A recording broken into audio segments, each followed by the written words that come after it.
ಯಾಕೆ ಅವರ ಹತ್ರ ಜಗಳ ಆಗ್ತೀಯಾ? ಅವರೇನೇ ಮಾಡಿದ್ರು ಪಾಪ. ಜಗಳ ಜಗಳ ಅಂತೆ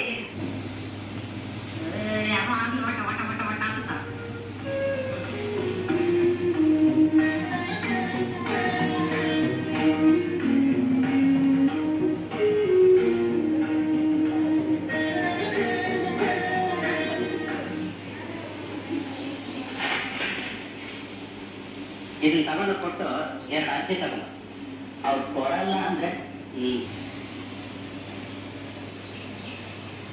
ಮಾತ್ರಿನವರಿಗೆ ಸೆಕ್ರೆಟರಿ ಸಾಯೋರು ಯಾಕಂದ ಯಾಕಂದ್ರೆ ಗೊತ್ತಿಲ್ಲ ಆ ಮಾತ್ರಿನ ನನ್ನ ರಕ್ತ ಹಾಕೊಂಡ ಕರೆದಾಗೆಲ್ಲ ಬರೋದಕ್ಕೆ ನಾನೇನು ಜವಾನ ಅಲ್ಲ ಅಂತ ಹೇಳೋದು. ನಮ್ಮ ಸಾಹೇಬಮ್ಮ ಕಾಡ್ಬರ್ತಿದ್ದೆ ಗೊತ್ತಾ?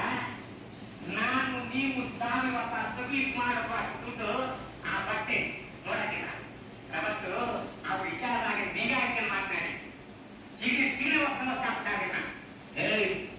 ಅವನು ನಿಮ್ ಸೊಸೈಟಿನಲ್ಲಿ ಸಂಬಳಕ್ಕಿರೋ ಸೆಕ್ರೆಟರಿ, ನಾನು ಈ ಬ್ಯಾಂಕ್ನಲ್ಲಿ ಹಣ ಕೊಡೋ ಯಜಮಾನ. ಬೇಕಾದ ಅವನ್ನೇ ಈ ಕೆಲಸಕ್ಕೆ ಮೂಲಾಜಿ ಕೇಳೋದಯ್ಯ.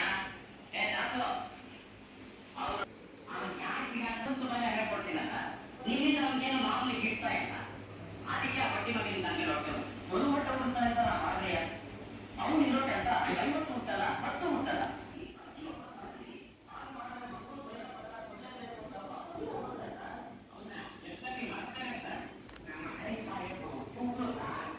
ನೀವು ಪ್ರತಿ ಮಾತಾಡೋದ ಜಾಗ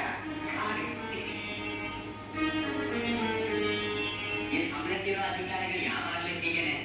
ನೀವು ಕಾನೂನು ತಿಳ್ಕೊಂಡು ಅವರ ಹತ್ರ ಏನಾದ್ರು ಕೆಲಸ ತಗೊಳ್ಳೋದು ಪ್ರಾರಂಭ ಮಾಡಿದ್ರೆ ನಿಮ್ಮಿಂದ ಮಾಮೂಲಿ ಗಿಟ್ಟಲ್ವಲ್ಲ, ಒಟ್ಟಿಗೆ ಸಾಯ್ತಾರೆ, ಇಲ್ಲ ವರ್ಗ ಮಾಡ್ಕೊಂಡು ಓಡಾಡ್ತಾರೆ.